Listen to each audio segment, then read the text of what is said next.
And we had an old '39 Ford that I used to have when I was 16 years old. I had a speed shop in Asheville. Did you really? Yeah. And I graduated when I was 16, so I had some time before college. I went to college the next year. But anyway, we used to build engines in Jim Polaro. Right. We used to build engines for Jim, and we were just kids, but I've done it all my life. You would go to the Jamestown Speedway. Yeah. And were there certain drivers that you followed? Were there? Oh, back then, Bob Hallett used to race in the old jalopy. Dan Crandall's father used to race there. Emery Mann had his old 8-ball, which was a straight 8 Buick, and he'd shift it going down the straightaway on a quarter-mile track, and he won a lot. And then we had Freddie Knapp driving our cars. We raced up there at Skyline, I think it was called. Right. We raced Skyline for a while, but not very often. I think we just started racing when that thing was about done. And then, of course, the next progression was to go to Stateline. Leonard Briggs mean to Ed Shults? Leonard was a great guy, nice, soft-spoken individual.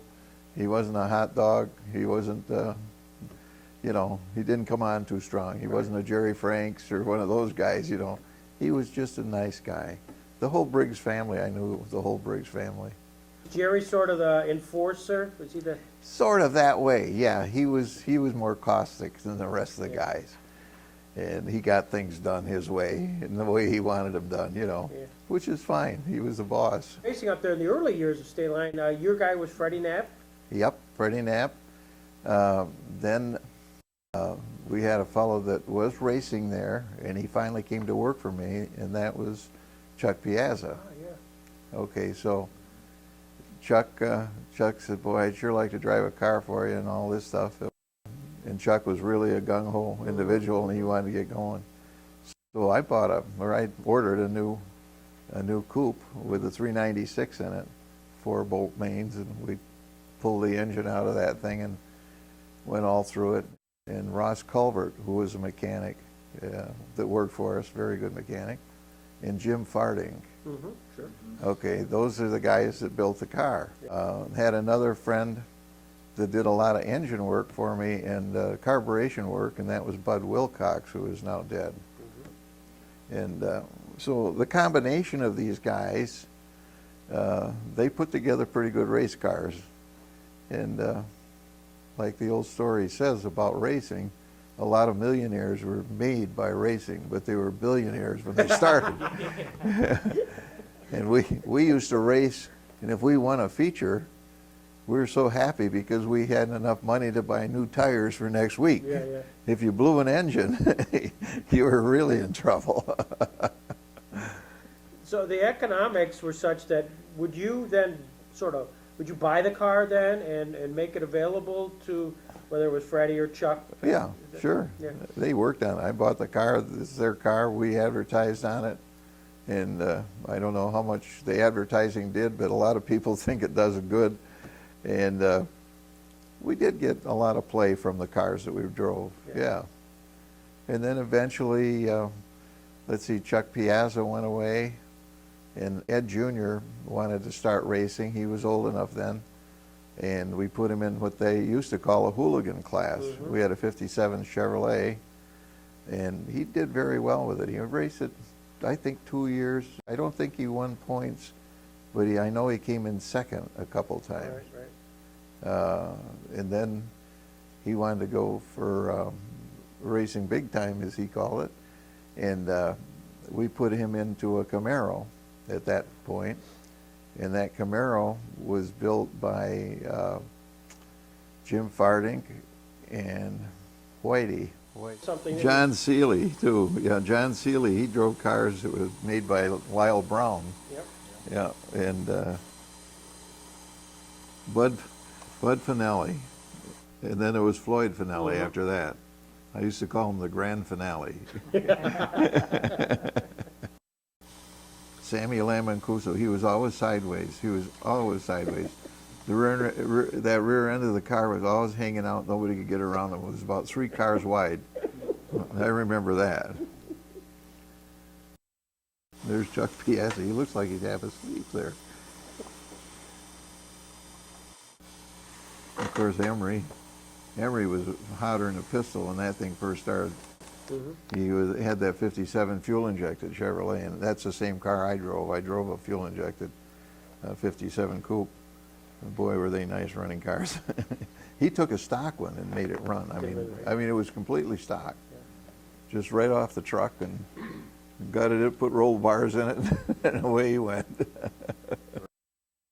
More or less the financial backer of the thing, and gave him the tools to work with. Right. And we were the advertiser, and they tried to do the best they could, you know. I seemed to only get involved in the picture when they needed another rear end, or the engine blew, or transmission wasn't right. We had to change gears, it's whatever, you know. So no, as far as that goes, there was complete harmony in most of that.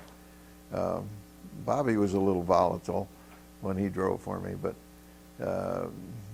he wanted to do it all his way, and I guess he had some problems with the mechanics and stuff. And one time he was going to quit in the middle of the season, and then he decided he wouldn't quit and got back in the car and drove it and stuff. Bobby Schnars. Yeah, Bobby. Yeah. That's after he left Hageland's, when he driving the, what were those things? I can't remember. Javelins. There you go. There's drivers that are more aggressive than the others. I don't think I had a real aggressive driver, only maybe in Bobby Snars. He was more aggressive than Freddie Knapp by a long shot, and Chuck Piazza was just a steady Eddie type individual. But he did get in problems here and there, you know, with other drivers. But in Ed Jr., he never really got into any big problems with anybody that I recall. Or they told you about. Yeah, that I knew about. I know that Skip Furlow, having the same car as he had, he put a sign on the back of his car. He says, what the heck did it say? It said, lead, follow, or get the heck out of the way. Something like that, you know. Oh no, I interacted with most of the drivers. The only guy that was his own man was Bobby. Yeah. Bobby did it his way. And matter of fact, he used to take the car home and work on it himself. And he wouldn't bother our mechanics, you know, with his anything. He just took, I think he matter of fact, he kept the car at his place most of the time, down at bus time. So you had to make an appointment to see your own car? No, well, no, I'd go to the racetrack and see it go. That's all I was interested in. I hope he shows up, and he always did, you know. But it was a fun thing for the whole family. Yeah. We have people say, you know, we saw your car run, blah blah blah, and you know, yeah, I think it did help somewhat, but to the extent I have no idea. Just like any advertising. Right, right. But primarily it was advertising for us, Right. and also my love of racing that I was brought up with, Sure. and wanting to see our car succeed. Did you ever drive? Never drove a car. No, I took one lap once. Did you? Or two maybe, Yeah. before I went through a fence at the end of a straightaway. And that was at that Jamestown Speedway behind Mike's restaurant. It was, yeah. Did you want to do it for kicks or? Yeah, well, I just wanted to see if I could. I knew the car drove well and everything because Freddie Knapp was driving it. I took it around there, and I didn't quite make the corner. I was going fast, but I didn't make the corner. No desire thereafter? No, I decided I'd just be a mechanic.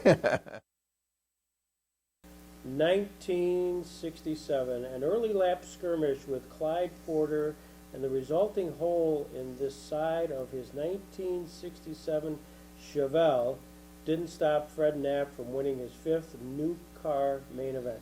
Do you remember that at all? Up in this corner, look at that. I remember that. I remember he had a big hole in the side of his car and he still won. Well, thank you very much. Thank you, guys. Thank you.